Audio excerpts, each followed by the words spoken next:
Captain Underpants and the Perilous Plot of Professor Poopypants.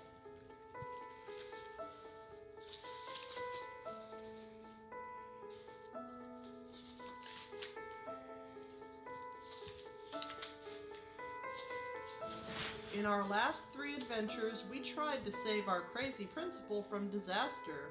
He thought he was a real superhero, but he wasn't. We didn't think things could get any worse, but they did. Top secret truth about Captain Underpants. Once upon a time, there were 2 cool kids named George and Harold. We are awesome, me too. They had a mean old principal named Mr. Krupp, blah blah blah.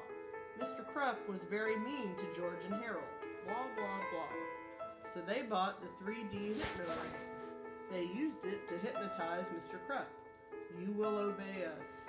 Okie dokie. But they made a terrible mistake.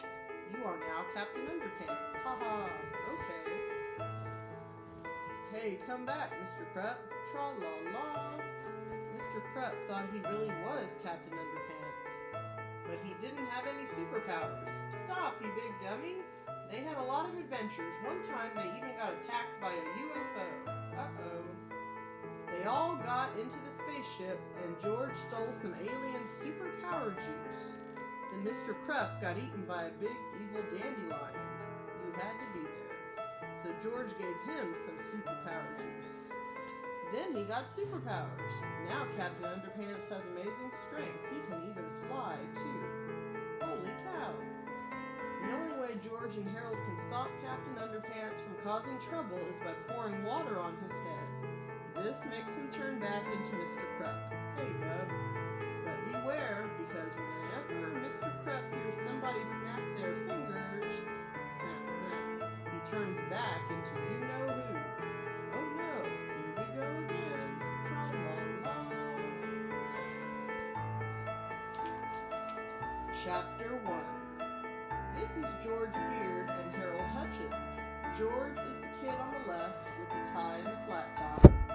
The one on the right with the t-shirt and the bad haircut. Remember that now. The sign says, "Don't underestimate our good teachers." All of the experts at Jerome Horwitz Elementary School had their opinions about George and Harold. Their guidance counselor, Mr. Rected, thought the boys suffered from ADD. The school psychologist, Miss Labler, diagnosed them with ADHD, and their mean old principal, Mr. Krupp, thought they were just plain old BAD. But if you ask me, George and Harold simply suffered from IBSS, incredibly boring school syndrome. You see, George and Harold weren't really bad kids. They were actually very bright, good-natured boys. Their only problem was that they were bored in school, so they took it upon themselves to liven things up for everybody. Wasn't that thoughtful of them? Now the sign says, "Our teachers don't use deodorant." Unfortunately, George and Harold's thoughtfulness got them into trouble every now and then.